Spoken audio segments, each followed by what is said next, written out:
Thank you, Mr. Chair. Senator Hawley.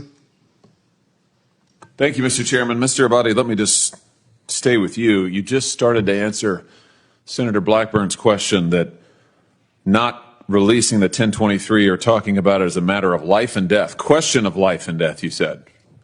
Explain. It is potentially a question of life and death for whom? With regard to the source of the information. So, okay, so now we've confirmed that the document exists. That's progress because the FBI director initially denied that it exists. Why did he do that? We have already and previously acknowledged the existence of the documents. Yeah, after you first denied it. Now, when a member of this committee read it, right, the FBI director, let's just get the record straight. The FBI director initially said it doesn't exist. Then Senator Grassley said, I've read it. Then he said, oh, okay, well, gotcha. I guess it does exist. Now you're going back and forth with members of this committee what's in it. Why don't you just release it? Is it classified? The document is not classified. Okay. Will you commit to releasing it? Senator, we'll take that back and we will work with you in this committee. How about just a yes or no? Will you commit to releasing this unclassified document that alleges that the President of the United States, has taken $5 million or more in bribes from a foreign nation? The document has already been released pursuant to a subpoena to the House Oversight Committee. Has it been released to this committee? We will work with this committee within the parameters that are established to meet the request. Will you release the document to the public? It's unclassified. Don't you think the American people have a right to see it? Senator, the document, as you know, contains sensitive information that has bearing on the life of the source of the information, potentially. You can redact the source's name. We do this all the time. In some instances, Senator, and I know you know this, that is not sufficient to protect people. And that's what we strive and work to do each and every day. And I hope you would take that seriously, too. Oh, I take it very seriously. But I also take seriously the fact that your institution has repeatedly abused its authority, has repeatedly targeted political opponents. Your institution is the one that went to the door of pro-life protesters with SWAT teams to try and intimidate people because of their speech. Your institution is the one that treated parents as domestic terrorists because of their speech. Your institution is the one that, according to the court, the FISA court, ran 278,000 unwarranted, probably illegal queries on Americans, right? That was your institution, correct? With respect to the compliance incidents, yes, some of the other things you cited, we can take them one by one. They are not.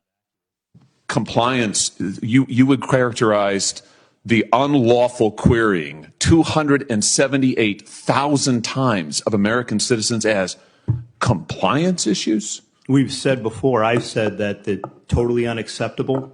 Who's been fired for it? Individuals involved are handled through the disciplinary process. Who's been fired for it?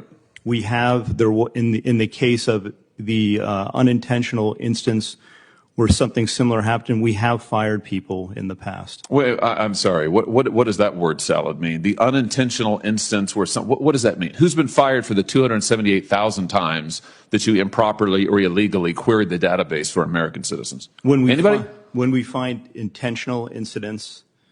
Were you saying that the 278,000 queries were unintentional? I believe that's correct. Wow. 278,000 times American citizens' information was queried by your agency unintentionally? That's your testimony? I would want to go back and check that, Senator. But well, that's what you just told me. My understanding is that the vast majority of that's different. You just said it was. You just said it was unintentional. Now it's the vast majority. Which is it? Do you know? I would want to go back and check it. So you don't know? My understanding is that likely all were unintentional. Likely all. So first it was all of them, then it was vast majority. Now it's likely all. So you don't know is the answer to the question. I don't know the answer as we sit here today, but I will find out. Could have started with that probably. Who was fired for the lies to the FISA court for the Carter Page warrant? Who was fired for that? Anybody? Has anybody been held accountable for your institution deliberately lying to a FISA court to get a wiretap on an ongoing presidential campaign? There is an ongoing disciplinary process with respect to individuals involved in that. Here's the deal. You're back in front of us asking for the reauthorization of extraordinary authorities. Multiple courts have uncovered extraordinary abuses perpetrated by your agency. You are at the same time concealing information about serious allegations made against the President of the United States, even as your institution also targets his chief political opponent in an unprecedented way. Why would we ever give you the blank check that you want to continue surveilling American citizens in an improper manner? Why would we ever do that? Senator, we're here to talk about reforms today. I did get confirmation that the query... No, we're not. We're here to talk about the reauthorization of Section 702. Why would we reauthorize it, given your track record of abuse and illegal improper surveillance and political targeting? Why would we do that? Why would it be appropriate for this body to do that? We've made significant reforms and implemented corrective measures. We've seen significant progress as a result of that, Senator. The queries that you mentioned early were, in fact, unintentional. That's what I was just told by my counterpart.